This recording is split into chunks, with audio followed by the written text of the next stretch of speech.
In today's Leeds news, PSG midfielder linked, restructuring behind the scenes, Romano speaks on Gnonto and transfers, Alexander Nubel link won't go away, Divock Origi rumoured move, and Leeds and Cardiff agree reciprocal ticket pricing.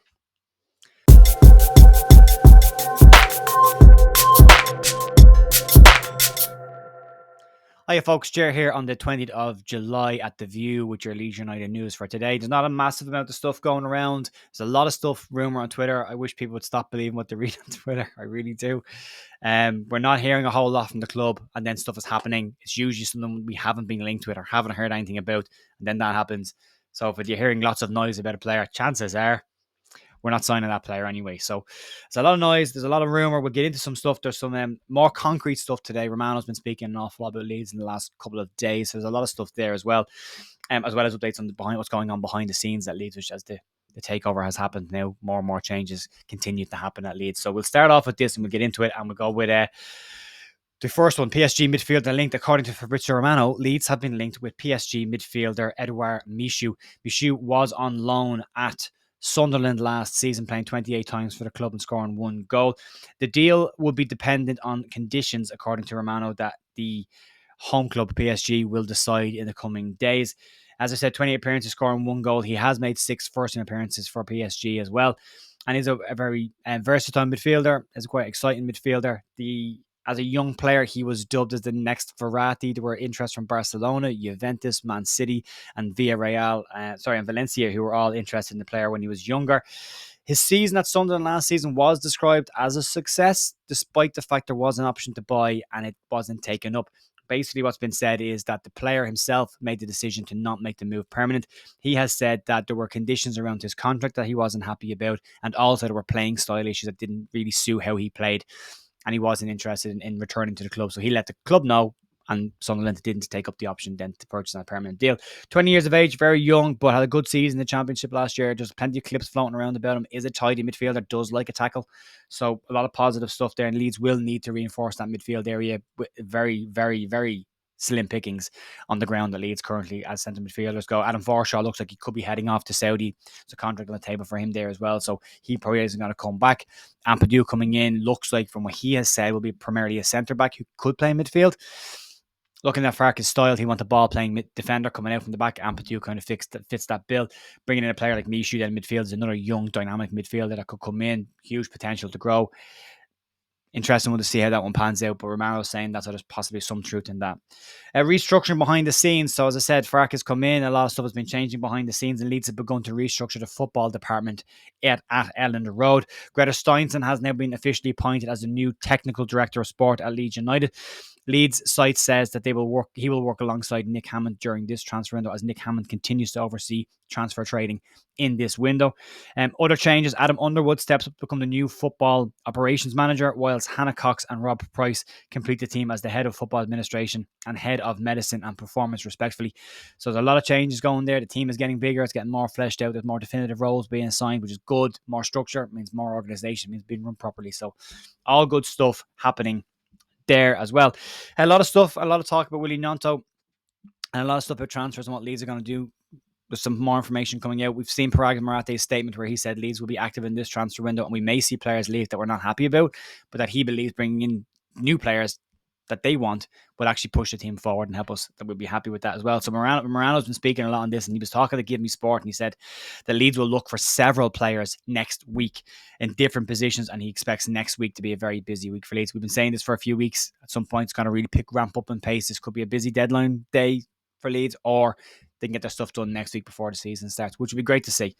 On Gnonto, he said that conversations with Everton have been held, but he says Leeds have knocked back the initial £15 million bid from Everton. There's rumours whether Everton could actually put a £15 million bid together up front. The question mark seems to be about upfront fees. Obviously, they can structure it over a period of time. Leeds not interested in that, and they may look to improve their offer to a £19 million structured deal. What Romano says, at the moment, Leeds are not happy with their proposals. They're not happy with the structures of the deals, and Gnonto will be a crucial part of Leeds' transfer window this summer. That works in two parts. One, if Leeds can hang on to the player, that would be fantastic, but if they do have to sell him, selling him for the right amount of money to help bring in more players will be a big part of that as well.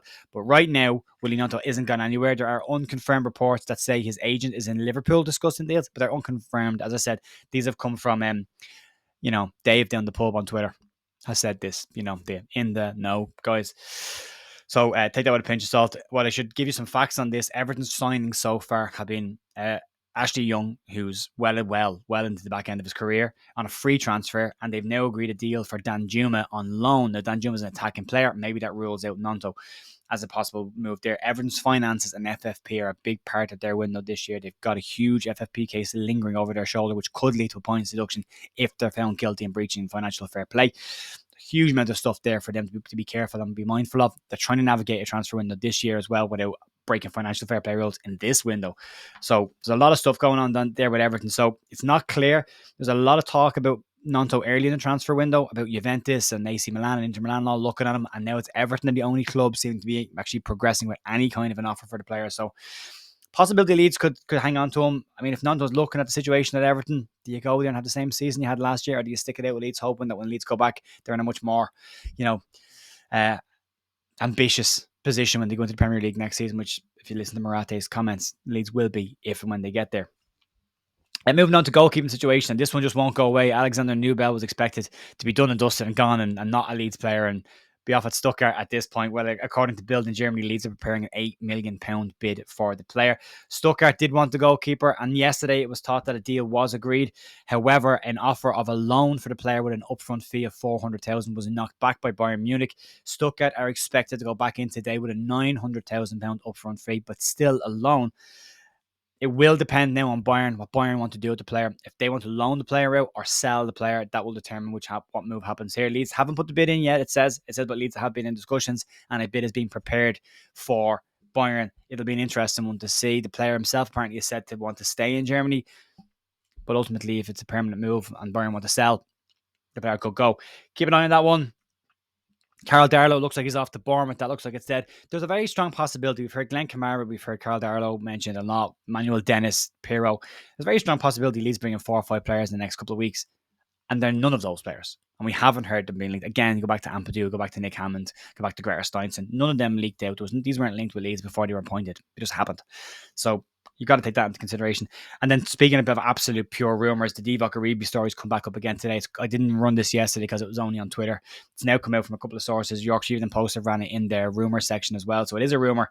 But according to Sports Media Set in Italy, they say that Leeds have prepared a bid for Divock Origi at AC Milan. The former Liverpool striker made 27 appearances for AC Milan last season, and he only scored 2 goals. In fact, Divock Origi has struggled to score goals on a consistent basis over the last 9 seasons. When he was at Lille in 2014, he scored 8 goals in 33 appearances. When he was at Wolfsburg in 2017, he scored 6 goals in 31 appearances. And last season at Milan, 2 in 27. So not exactly a prolific goal scorer. He does have those big goals for Liverpool in the Champions League, which probably becomes known for at this stage. It should be said the player is 28 years of age, and this goes back to that conversation of, if he's not going to score an awful lot of goals and he's 28 years of age, do you just hang on to Pat Bamford? If that's the trade-off. If it's a player who's not going to score you 20 goals a season, do you just hang on to a player who probably will in the Championship next season? So it's a strange one. I don't see it happening. I'd be shocked if that's the kind of player Leeds bring in. 28 years of age with not a lot of goals behind him. You look at people like Pirro being linked, and you're like, miles away from each other, aren't they? Absolute miles away from each other. And then finally today, to wrap it up, Leeds and Cardiff have agreed a reciprocal ticket pricing agreement. Leeds have reached a deal with Cardiff to offer a more reasonable ticket pricing with Cardiff going in. Leeds fans weren't happy with the ticket pricing when they were released. That's a couple of weeks ago, or last week, when the ticket prices were released. Cardiff fans will now pay £21 for an adult ticket. The concessions will be £16, and then a 16 to 18-year-olds will pay £11, while juniors will pay £9. Why is that important to Leeds fans? Because Leeds fans will pay the exact same ticket prices when they travel down to Cardiff later in the season. So there's a nice deal there. Leeds are working with other clubs in order to put these deals in place to make away tickets more affordable for everybody. So nice to see it happening. Let's hope it keeps happening. Let's hope we get more deals. It benefits everybody, really. Leeds will bring a big travelling support. The ticket prices are reasonable. Leeds fans will travel. A lot of clubs in the Championship won't fill stadiums, so that'll help. As we keep saying, the EFL's cash cow's back. So hopefully that works out for everyone. And that's going to be it for me today. Not a huge amount of stuff going around, but as always, thanks for supporting the channel. Thanks for watching, and I'll see you tomorrow for more Leeds news. Have a great day. Bye.